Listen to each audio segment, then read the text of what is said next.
Hi hello ನಮಸ್ತೆ welcome to ನಂದೂಸ್ life Kannada. ಇದು 34ನೇ ದಿನದ ವ್ಲಾಗು. ಬೆಳಗ್ಗೆ ಎದ್ದಿದ ತಕ್ಷಣ ಕೈಕಾಲು ಮುಖ ತೊಳ್ಕೊಂಡು ಟೀ ಇಟ್ಬಿಡೋಣ ಅಂತ ಹೇಳಿ ಬಂದೆ. ಏನಕ್ಕೆ ಹಾಲು ಸೋದಿಸ್ತಾ ಇದ್ದೀನಿ ಅಂದರೆ ಒಳಗಡೆ ಪ್ಲೇಟ್ ಬಿದ್ದೋಗಿತ್ತು.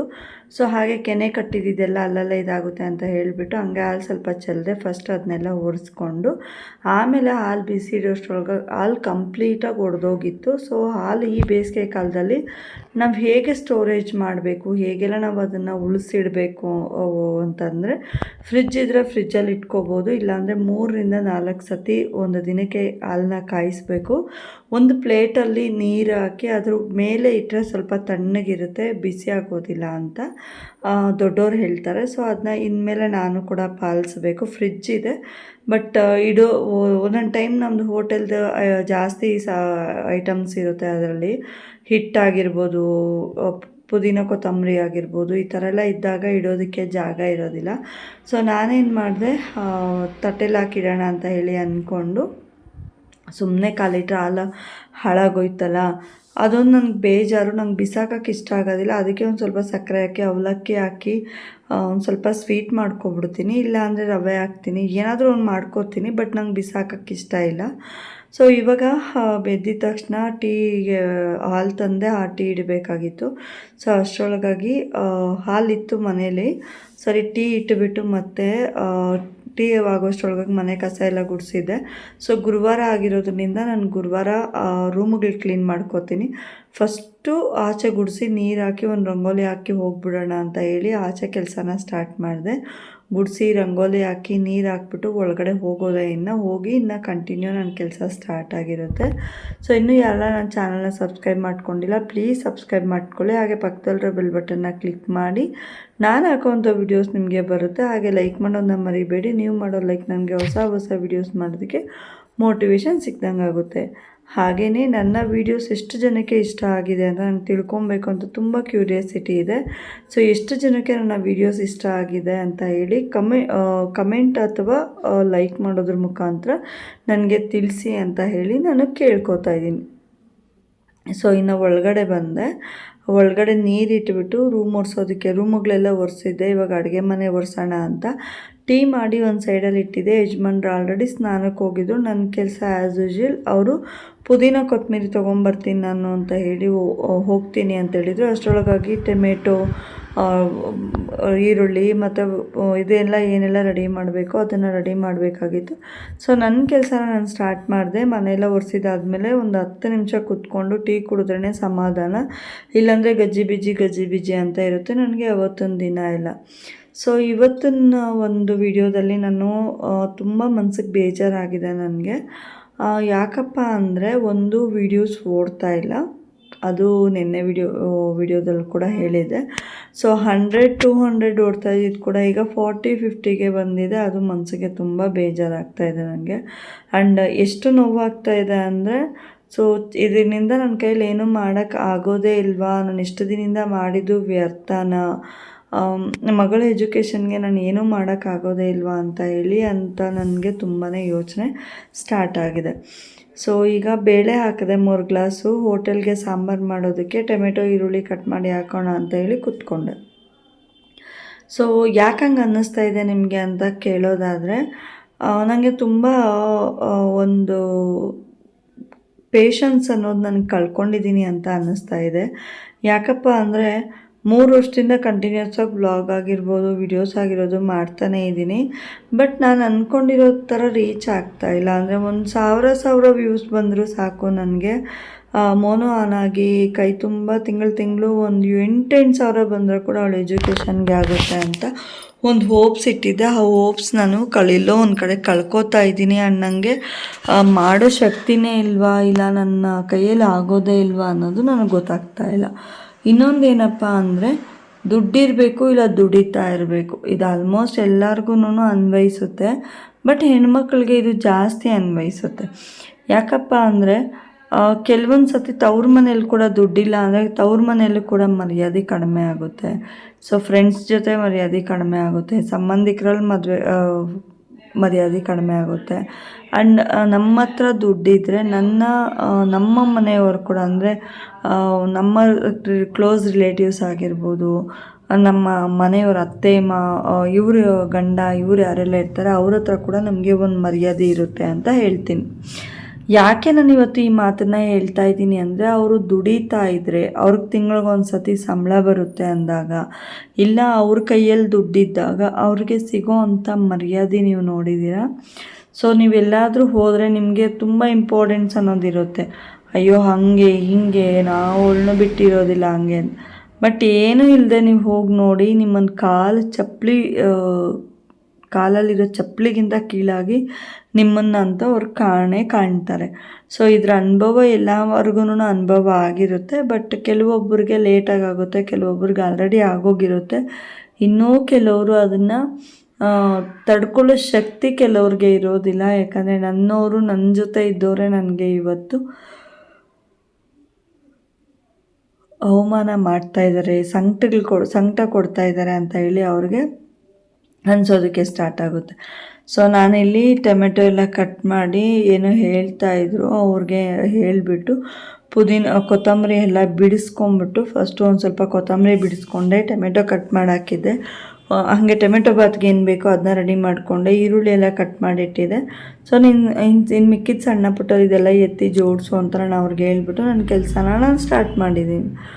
ಸೊ ಈ ಮಾತು ಎಲ್ಲರ ಲೈಫಲ್ಲೂ ಒಂದೊಂದು ಇದರಲ್ಲಿ ನಡೆದಿರುತ್ತೆ. ಬಟ್ ಕೆಲವ್ರಿಗೆ ರೆಗ್ಯುಲರಾಗಿ ನಡೀತಾ ಇರುತ್ತೆ, ಇನ್ನು ಕೆಲವ್ರಿಗೆ ಏನಾದರೂ ದೊಡ್ಡ ದೊಡ್ಡ ಫಂಕ್ಷನ್ಸಲ್ಲಿ ಮಾತ್ರ ಈ ಥರದ್ದೊಂದು ನಡೀತಾ ಇರುತ್ತೆ. ಸೊ ಇದನ್ನೆಲ್ಲ ನಾವು ತಪ್ಪಿಸ್ಬೇಕು ಅಂದರೆ ಇಲ್ಲ ದುಡ್ಡಿರಬೇಕು, ಇಲ್ಲ ದುಡಿತಾ ಇರಬೇಕು, ಕೈ ತುಂಬ ಸಂಬಳ ಬರೋಂಗಿರಬೇಕು. ಇದು ಎಲ್ಲರ ಜೀವನದಲ್ಲೂ ಅನ್ವಯಿಸುತ್ತೆ. ಇಲ್ಲಾಂದರೆ ಕಾಲಲ್ಲಿರೋ ಚಪ್ಪಲಿಗಿಂತ ಕೀಳು, ಮನೆಯಲ್ಲಿ ನಾಯಿಗಿಂತ ಕೀಳಾಗಿ ಹೋಗ್ತೀವಿ. ಆ ನಾಯಿಗಾದರೂ ಪ್ರೀತಿ ತೋರಿಸ್ತಾರೇನೋ, ಆ ನಾಯಿಗಾದರೂ ಚೆನ್ನಾಗಿ ಊಟ ಹಾಕ್ತಾರೇನೋ. ಬಟ್ ಮನುಷ್ಯ ಅನ್ನೋನಿಗೆ ಆ ಪ್ರೀತಿ ವಿಶ್ವಾಸ ಆ್ಯಂಡ್ ಆ ಮನುಷ್ಯ ಅನ್ನೋನಿಗೆ ಮರ್ಯಾದೆ ಅನ್ನೋದೇ ಇರೋದಿಲ್ಲ. ಸೊ ಅದನ್ನು ನಾವು ಅವಾಯ್ಡ್ ಮಾಡಬೇಕಂದ್ರೆ ನಾವು ದುಡಿಬೇಕು, ಇಲ್ಲ ದುಡ್ಡಿರಬೇಕು, ಎರಡರಲ್ಲಿ ಯಾವುದಾದ್ರೂ ಒಂದು ನಮ್ಮ ಕೈಯಲ್ಲಿ ಇರಬೇಕು ಅಂತ ನಾನು ಹೇಳ್ತಾ ಇದ್ದೀನಿ. ಸೊ ಇಲ್ಲಿಂದ ಕಂಟಿನ್ಯೂ ಇರುತ್ತೆ ವ್ಲಾಗು. ಯಾರೆಲ್ಲ ನನ್ನ ಚಾನಲ್ನ ಸಬ್ಸ್ಕ್ರೈಬ್ ಮಾಡ್ಕೊಂಡಿದ್ದೀರಾ ಪ್ಲೀಸ್ ಸಬ್ಸ್ಕ್ರೈಬ್ ಮಾಡ್ಕೊಂಡಿಲ್ಲ ಅಂತ ದಯವಿಟ್ಟು ಸಬ್ಸ್ಕ್ರೈಬ್ ಮಾಡ್ಕೊಳ್ಳಿ. ಹಾಗೆ ಪಕ್ಕದಲ್ಲಿರೋ ಬೆಲ್ ಬಟನ್ನ ಕ್ಲಿಕ್ ಮಾಡಿ ನಾನು ಹಾಕೋ ವಿಡಿಯೋಸ್ ನಿಮಗೆ ಬರುತ್ತೆ. ಹಾಗೆ ಲೈಕ್ ಮಾಡೋದನ್ನ ಮರಿಬೇಡಿ. ನೀವು ಮಾಡೋ ಲೈಕ್ ನಂಗೆ ಹೊಸ ವಿಡಿಯೋಸ್ ಮಾಡೋದಕ್ಕೆ ಮೋಟಿವೇಶನ್ ಸಿಕ್ದಂಗೆ ಆಗುತ್ತೆ. ಬನ್ನಿ ಇವಾಗ ಕಂಟಿನ್ಯೂ ಮಾಡ್ತೀನಿ ವ್ಲಾಗ್ನ.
ನಾನು ಮನೆಗೆ ಬಂದು ಸ್ನಾನ ಮಾಡಿ ದೇವ್ರಿಗೆ ದೀಪ ಎಲ್ಲ ಹಚ್ಚಿದ್ದಾದಮೇಲೆ ಗುರುವಾರ ಅಲ್ವಾ, ಓಂ ಶ್ರೀ ಗುರು ರಾಘವೇಂದ್ರಾಯ ಅಂತ ಹೇಳಿ ನಾನು ಬರೆಯೋದಕ್ಕೆ ಸ್ಟಾರ್ಟ್ ಮಾಡಿದೆ. ಸೊ ಒಂದು ಪೇಜನ್ನ ನಾನು ಮುಗಿಸ್ಬಿಟ್ಟು ಅಲ್ಲಿಂದ ಹೋಟೆಲ್ ಹತ್ರ ಹೋದೆ. 1 ಗಂಟೆ ಆಗಿತ್ತು ಮನೆಗೆ ಬರೋಷ್ಟರೊಳಗಾಗಿ. ಇಲ್ಲಿ ಇಬ್ಬರು ಅಕ್ಕ ತಂಗಿರು ಮೀಸೆ ಎಲ್ಲ ಬಳ್ಕೊಂಡು ಏನೋ ತಿಂಡಿ ತಿಂತಾಯಿದ್ರು. ಅವ್ರನ್ನ ಹಾಗೆ ಮಾತಾಡಿಸ್ಕೊಂಡು ನನ್ನ ಮಗಳೇನೋ ಹೇಳ್ತಾ ಇದ್ಲು. ಈ ಕಡೆ ಯಜಮಾನ್ರು ಕೂತ್ಕೊಂಡು ಹಸಿಮೆಣ್ಸಿನ್ಕಾಯಿ ಬಿಡಿಸ್ತಾಯಿದ್ರು. ಹಾಗೆ ಒಳಗಡೆ ನನಗೆ ಯಾವಾಗಲಾದರೂ ಒಂದು ಟೈಮ್ ಅಂದರೆ ತಿಂಗಳಿಗೋ ವಾರಕ್ಕೋ 15 ದಿನಕ್ಕೋ ಸಾಂಬಾರ್ದು ಏನು ಖಾರ ರುಬ್ಬೋದಕ್ಕೆ ಖಾರದ ಕಲ್ಲಿಟ್ಟಿರ್ತೀವಿ ಅದನ್ನು ನಾನು ತೊಳೆದಿಡ್ಬೇಕು. ಅದಾಗಿರ್ಬೋದು, ಆಮೇಲೆ ಹಿಟ್ಟಿನ ಕಲ್ಲಾಗಿರ್ಬೋದು, ಇದೆಲ್ಲ ನನಗೆ ವಾರಕ್ಕೊಂದು ಸತಿ 15 ದಿನಕ್ಕೊಂದು ಸತಿ ತೊಳ್ಕೊಬೇಕು, ಇಲ್ಲಾಂದರೆ ಸಮಾಧಾನ ಇರೋದಿಲ್ಲ. ಸೊ ನಾನು ದಂಡ್ಸೊಪ್ಪು ತಂದಿದ್ದೆ. ದಂಡ್ಸೊಪ್ಪಿಗೆ ಈರುಳ್ಳಿ, ಬೆಳ್ಳುಳ್ಳಿ, ಟೊಮೆಟೊ, ಹಸಿಮೆಣ್ಸಿನ್ಕಾಯಿ ಎಲ್ಲ ಬೇಳೆ ಎಲ್ಲ ಹಾಕ್ಬಿಟ್ಟು ಪಾಮೋದಕ್ಕೆ ಅಂತ ಇಕ್ಕಿದೆ. ಅನ್ನ ಬೇಯ್ತಾಯಿತ್ತು, ಮುದ್ದೆಗೆ ಇಕ್ಕಿದೆ. ಸೊ ಇವಾಗ ಎಲ್ಲ ಬಸ್ದುಬಿಟ್ಟು ರುಬ್ಬಣ ಅಂದ್ಕೊಂಡ್ರೆ 1-2 ಸತಿ ಸೌಟಲ್ಲಿ ನಾವು ಹಿಂಗೆ ಅನ್ನೋಷ್ಟರೊಳಗಾಗಿ ಮೆತ್ತಗಾಗೋಯ್ತು. ಸರಿ ಇನ್ನೇನಕ್ಕೆ ಸೌಟು ರುಬ್ಬೋದು ಬೇಡ ಅಂತ ಹೇಳ್ಬಿಟ್ಟು ಹಂಗೆ ಸೌಟಲ್ಲಿ ಚೆನ್ನಾಗಿ ಸ್ಮ್ಯಾಶ್ ಮಾಡಿದೆ.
ಸೊ ಇಲ್ಲಿ ಆಚೆ ಎಲ್ಲ ತೊಳೆದೆ.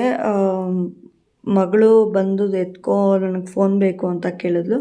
ಅವಳಿಗೊಂದು 10 ನಿಮಿಷ ಫೋನ್ ಕೊಟ್ಟು ಮತ್ತೆ ರಿಟರ್ನ್ ಇಸ್ಕೊಂಬಿಟ್ಟೆ. ಹಂಗೆ ಊಟ ತಿಂದು ಸುಧಾರಿಸ್ಕೊಂಡು ಪಾತ್ರೆ ಎಲ್ಲ ಉಜ್ಜಿ ಬಟ್ಟೆ ನೆನೆಸ್ಬೇಕಾಗಿತ್ತು, ರೂಮ್ ಎಲ್ಲ ಕ್ಲೀನ್ ಮಾಡ್ಕೊಬೇಕಾಗಿತ್ತು. ನಂದೊಂದು ಪ್ಲ್ಯಾನ್ಡ್ ಇರುತ್ತೆ ಅಂತ ನಾನು ಹೇಳಿದ್ನಲ್ಲ, ಈ ಕೆಲಸ ಇವಾಗೇ ಮಾಡಬೇಕು, ಹೀಗೀಗೆ ಮಾಡಬೇಕು ಅಂತ ಹೇಳಿ ನಾನು ಪ್ಲ್ಯಾನ್ ಮಾಡಿ ಹಾಕ್ಕೊಂಡಿರ್ತೀನಿ ಆಲ್ರೆಡಿ.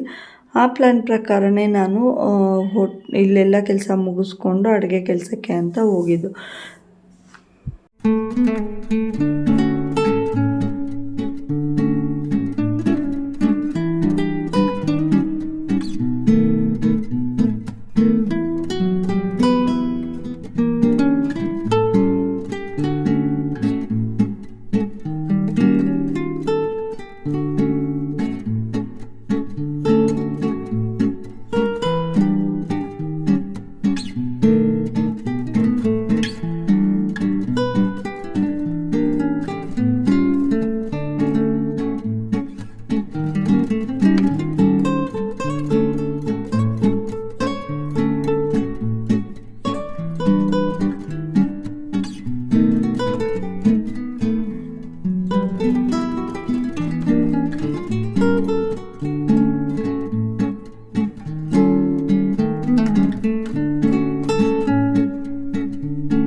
ಸೊ ಪಾತ್ರೆ ಮಕ್ಕಳು ಆಟ ಆಡ್ತಾಯಿದ್ರು. ಆಟ ಆಡಿದ ಇದನ್ನು ನಾನು ತೆಗೆದ್ಬಿಟ್ಟು ವಿಡಿಯೋ ಮಾಡಿಕೊಂಡೆ. ಸ್ವಲ್ಪ ಹೊತ್ತು ಉಯ್ಯಾಲ ಊಪ್ಸ್ ಆಡ್ತಾಯಿದ್ರು. ಸೊ ಎರಡಿರೋದ್ರಿಂದ ಅವಳಿಗೊಂದು ಇವಳಿಗೊಂದು ಅಂತ ಇಬ್ಬರು ಆಟ ಆಡ್ತಾಯಿರ್ತಾರೆ. ಪಾತ್ರೆ ಎಲ್ಲ ಜೋಡಿಸ್ಬಿಟ್ಟು ನೀಟಾಗಿ ಒರೆಸಿ ಆಮೇಲೆ ಗ್ಯಾಸೆಲ್ಲ ನೀಟಾಗಿ ಕ್ಲೀನ್ ಮಾಡ್ಕೊಂಬಿಟ್ಟೆ. ತುಂಬ ಏನು ಪಾತ್ರೆ ಇರಲಿಲ್ಲ, ಸ್ವಲ್ಪನೇ ಇತ್ತು. ಆಮೇಲೆ ಊಟ ಮಾಡಿದ್ಮೇಲೆ ಸ್ವಲ್ಪ ಉಜ್ಕೊಳ್ಳೋಣ ಅಂತ ಹೇಳಿ ಕಂಟಿನ್ಯೂ ಮಾಡಿದ್ದೆ. ಸೊ ಇನ್ನೂ ಯಾರೆಲ್ಲ ಚಾನಲ್ನ ಸಬ್ಸ್ಕ್ರೈಬ್ ಮಾಡ್ಕೊಂಡಿಲ್ಲ ಪ್ಲೀಸ್ ಸಬ್ಸ್ಕ್ರೈಬ್ ಮಾಡ್ಕೊಳ್ಳಿ. ಹಾಗೆ ಪಕ್ಕದಲ್ಲಿ ಡಬಲ್ ಬಟನ್ನ ಕ್ಲಿಕ್ ಮಾಡಿ ನಾನು ಹಾಕೋವಂಥ ವೀಡಿಯೋಸ್ ನಿಮಗೆ ಬರುತ್ತೆ. ಹಾಗೆ ಲೈಕ್ ಮಾಡೋದನ್ನ ಮರಿಬೇಡಿ. ನೀವು ಮಾಡೋ ಲೈಕ್ ನಂಗೆ ಹೊಸ ವೀಡಿಯೋಸ್ ಮಾಡೋದಕ್ಕೆ ಮೋಟಿವೇಶನ್ ಸಿಕ್ದಂಗೆ ಆಗುತ್ತೆ. Thank you so much. ಮತ್ತೊಂದು ವೀಡಿಯೋ ಜೊತೆ ನಾನು ನಿಮಗೆ ಸಿಗ್ತೀನಿ. Thank you all. Love you.